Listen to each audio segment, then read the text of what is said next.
Hi friends, സാപ്പിഡിയ മലയാളത്തിൻ്റെ ഏറ്റവും പുതിയൊരു വീഡിയോയിലേക്ക് എല്ലാവർക്കും സ്വാഗതം. ഇന്നത്തെ വീഡിയോ ഒരു സിനിമയെക്കുറിച്ചുള്ള വിശേഷങ്ങളാണ്. ഇന്നലെ OTT റിലീസ് ചെയ്ത സിനിമയാണ്. ഒരു മാസം മുമ്പേ തിയേറ്റർ റിലീസ് ചെയ്ത സിനിമയായിരുന്നു. തമിഴ് സിനിമയാണ്. നമ്മുടെ ശരത് കുമാർ, അതുപോലെ തന്നെ ഗൗതം വാസുദേവ മേനോന്, സ്മൃതി വെങ്കിട്ട്, മുനിഷ്കാന്ത് എന്നിവരൊക്കെ പ്രധാന വേഷം കൈകാര്യം ചെയ്ത സിനിമയാണ്. സംവിധായകനായ വിക്രമന്റെ മകനാണ് ഈ സിനിമയിൽ നായകനായിട്ട് വന്നുള്ളത്. വിജയ് കനിഷ്ക എന്നാണ് സിനിമയുടെ പേര്, നായകന്റെ പേര് വരുന്നത്. അപ്പോൾ സിനിമയുടെ പേര് വരുന്നത് ഹിറ്റ് ലിസ്റ്റ് എന്നാണ്. ആഹാ തമിഴ് വഴിയാണ് റിലീസ് ചെയ്തിട്ടുള്ളത്. ഒരു ക്രൈം സസ്പെൻസ് ത്രില്ലർ രൂപാന്തരപ്പെട്ട സിനിമയാണ്. ഒരു കിഡ്നാപ്പിങ്ങും അതിനെ തുടർന്നുണ്ടാകുന്ന കുറച്ച് സംഭവങ്ങളാണ് ഈ ഒരു സസ്പെൻസ് ത്രില്ലർ മൂവിയിൽ പറഞ്ഞു പോകുന്നത്. ഏകദേശം 2 മണിക്കൂർ 10 മിനിറ്റ് എടുത്തിട്ട് സിനിമയുടെ ദൈർഘ്യം വരുന്നത്. സിനിമ കണ്ടിട്ട് എന്താണ് ഈ സിനിമയെക്കുറിച്ചുള്ള വിശേഷങ്ങൾ എന്തൊക്കെയാണ്, എനിക്ക് ഫീൽ ചെയ്ത് എന്തൊക്കെയാണെന്ന് ചോദിക്കാൽ, ഒരു വൺ ടൈം വാച്ചബിൾ മൂവിയാണ്. അത്യാവശ്യം കുഴപ്പമില്ലാതെ കണ്ടിരിക്കാൻ പറ്റുന്ന ഒരു ക്രൈം സസ്പെൻസ് ത്രില്ലർ മൂവി തന്നെയാണ് ഈ ഒരു സിനിമ.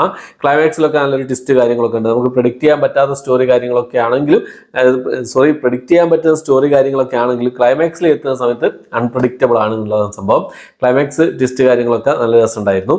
നല്ല രീതിയിൽ തന്നെ ചെയ്തിട്ടുണ്ട്. പിന്നെ ശരത് കുമാറിൻ്റെ ഒരു കിഡിലൻ വേഷം തന്നെയാണ്. കിഡിലൻ പോലീസ് ഓഫീസറാണ് ഇതിൽ കുറേ സ്ഥലങ്ങളിൽ നോക്കൂത്തിയായി നിന്ന് പോകുന്നുണ്ടെങ്കിലും ഇന്റർവെല്ലിൽ കഴിഞ്ഞിട്ടൊരു കിഡിലൻ ഒരു ഫൈറ്റ് ഉണ്ട്. ഒരു 1.5 ഫൈറ്റാണ്. ചോര തെറിപ്പിക്കുന്ന ഒരുപാട് ഫൈറ്റ് ഈ ആക്ഷൻ സീനുകളുണ്ട്. അതുകൊണ്ട് തന്നെ ഇത് UA സർട്ടിഫിക്കറ്റ് ആണ്. എന്നാലും ഒരു A സർട്ടിഫിക്കറ്റ് കൊടുക്കാൻ തോന്നി. അതുപോലുള്ള കുറച്ച് ചോര തെറിക്കുന്ന കുറച്ച് സംഭവങ്ങളൊക്കെ ഉണ്ട്. UA സർട്ടിഫിക്കറ്റ് ആണെന്ന് കുഴപ്പമില്ല. ഫാമിലിയായിട്ട് കാണാൻ പറ്റിയ സംഭവങ്ങളാണ്. അടൽപരമായിട്ടുള്ള സംഭവങ്ങളും കാര്യങ്ങളൊന്നുമില്ല. കണ്ടിരിക്കാവുന്ന സിനിമയാണ്. പിന്നെ ഈ സിനിമയിൽ എനിക്ക് ഈ സിനിമയുടെ BGM, ഇതുപോലുള്ള സിനിമകളൊക്കെ BGM സൂപ്പർ ആണെങ്കിലും ഒരു രക്ഷയുണ്ടായാലും കണ്ടിരിക്കുക. പക്ഷേ ഈ സിനിമയിൽ ഒരു BGM മ്യൂസിക് വർക്കുകളൊക്കെ കുറച്ചൊരു പിറകോട്ടായ പോലെ തോന്നി എനിക്ക്. എൻ്റെ മാത്രം ഒരു ഒപ്പീനിയനാണ്. നിങ്ങൾ കണ്ടിട്ടുണ്ടെങ്കിൽ നിങ്ങളുടെ അഭിപ്രായങ്ങളൊന്ന് കണ്ടു നോക്കാം. പിന്നെ അടുത്തത് എന്ന് പറഞ്ഞാൽ നായകൻ്റെ ഫസ്റ്റ് മൂവിയാണ്. വിക്രം എന്ന് പറഞ്ഞ സംവിധായകൻ്റെ മകനാണ് നായകൻ്റെ ഫസ്റ്റ് മൂവിയാണ്. നായകൻ്റെ പെർഫോമൻസ് വലിയൊരു രസകരമായി തോന്നിയിട്ടില്ല. പല സ്ഥലത്തും എന്താ പറയുക, ഈ എക്സ്പ്രഷൻസും കാര്യങ്ങളൊക്കെ ഒരുപാട് ഇമോഷണൽ രംഗങ്ങളുള്ള സിനിമയാണ്. പക്ഷേ പല സ്ഥലങ്ങളിലും എക്സ്പ്രഷൻസും കാര്യങ്ങളൊക്കെ മുഖത്ത് വരുന്ന ഭാവമാറ്റങ്ങളും കാര്യങ്ങളൊക്കെ കുറച്ചൊരു ബോർ പോലെ തോന്നി. കുറച്ചുകൂടി നന്നാക്കാമായത് തോന്നി. അതേ ഉള്ളൂ എനിക്ക്. പിന്നെ ഒരു എന്താ പറയുക, സിനിമയിൽ മോശം എന്ന് പറയാൻ പറ്റിയ സംഭവങ്ങൾ ഈ 2 സംഭവങ്ങളേ ഉള്ളൂ.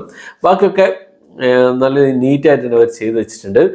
സിനിമ കണ്ടിരിക്കാം. ഈ ക്രൈം സസ്പെൻസ് ത്രില്ലർ സിനിമകളൊക്കെ ഇഷ്ടപ്പെടുന്ന ആൾക്കാർക്ക് ഒരു തവണ കണ്ടു നോക്കാവുന്ന അത്യാവശ്യം കുഴപ്പമില്ലാത്ത ഒരു ക്വാളിറ്റി മേക്ക് ചെയ്ത സിനിമ തന്നെയാണ് ഹിറ്റ് ലിസ്റ്റ് എന്ന ഈ ഒരു സിനിമ. ആഹാ തമിഴിലാണ് ഇപ്പോൾ OTT റിലീസ് ചെയ്തിട്ടുള്ളത്. തിയേറ്റർ റിലീസ് ചെയ്തതൊന്നും നമ്മൾ അറിഞ്ഞില്ല. കേരളത്തിൽ അങ്ങനെ ഈ സിനിമ കേരളത്തിലൊന്നും റിലീസില്ലായിരുന്നു എന്നുള്ളതാണ്.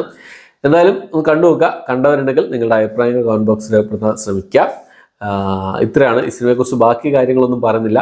എന്താ പറയുക, പിന്നെ ചിലപ്പം അതൊരു സ്പോയിലർ ആയിപ്പോവും. അതുകൊണ്ടാണ് ഡീറ്റെയിൽ ആയിട്ടൊന്നും പറയുന്നില്ല. കണ്ടു നോക്കാം. ഒരു വൺ ടൈം വാച്ചബിൾ മൂവിയാണ്. എന്തായാലും ഇഷ്ടപ്പെടാതിരിക്കില്ല, ബോറടിക്കില്ല. അത് 100% ഉറപ്പ് തരാം. കണ്ടിരിക്കാം. ഓക്കെ, അപ്പോൾ ഇത്രയാണ് ഇന്നത്തെ വീഡിയോ. എൻ്റെ വീഡിയോ ഇഷ്ടപ്പെട്ടിരിക്കുക, ലൈക്ക് ചെയ്യാൻ, ഷെയർ ചെയ്യാൻ, സബ്സ്ക്രൈബ് ചെയ്യാൻ മറക്കാതിരിക്കുക. പുതിയൊരു വീഡിയോ ആയിട്ട് വരുന്നവരേക്കും